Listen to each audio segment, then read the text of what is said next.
Binyavanga, the writer who came out for a continent name, Binyavanga. Born 18 January 1971, Nakuru, Kenya. Died 21 May 2019, Nairobi, Kenya.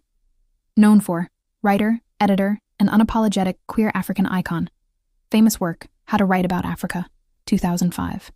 Legacy, one of the first major African public figures to come out as gay, the wordsmith who rewrote Africa's story. Before the rainbow flags, before the headlines, Binyavanga was already making history with his pen. He had this fierce mind, this rebellious humor, and a love for Africa that didn't fit into neat little boxes. He founded Kwani, a magazine that gave young African writers permission to be bold, weird, raw, and true. He told stories that refused to bow to pity or stereotype stories that said, "We are not your charity case, we are your equals." Then came How to Write About Africa. It went viral before viral was even a thing.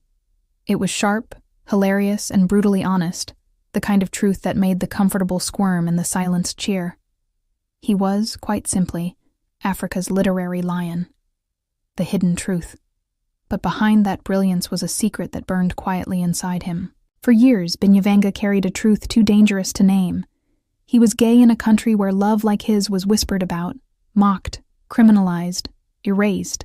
So in 2014, he did something extraordinary. He wrote a letter to his late mother. He called it, "I am a homosexual, Mum." It wasn't just a coming out, it was a confession, a prayer, a rebellion. A love letter written to a mother, to a nation, and to himself. That essay cracked open the silence. It said to queer Africans everywhere, "You are not alone. You are not un-African. You are not invisible." A continent shaken. Kenya's conservative leaders called it shameful. Binyavanga called it truth. He didn't hide. He gave interviews. He laughed on camera. He dressed how he wanted. He challenged presidents and priests and pundits, all with that mischievous smile. He once said, "If being African means hating myself, then I'm a new kind of African."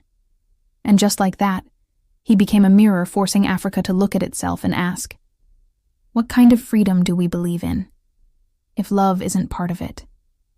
The final chapter. After suffering a stroke in 2015, his health faltered, but his fire didn't.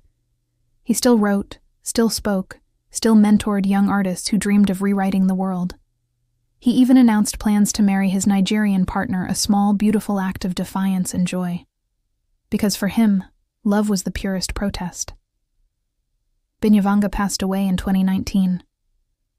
But what he left behind wasn't silence, it was a roar. Legacy Binyavanga didn't just come out as gay. He came out as free. He taught us that. Queer stories are African stories. Visibility is an act of courage. Love and language can both be weapons and medicine. He turned shame into art. He turned identity into revolution. And he showed a continent that freedom isn't granted, it's claimed. Quote to remember, "We must free our imaginations. Because if we cannot imagine freedom, we can never make it real."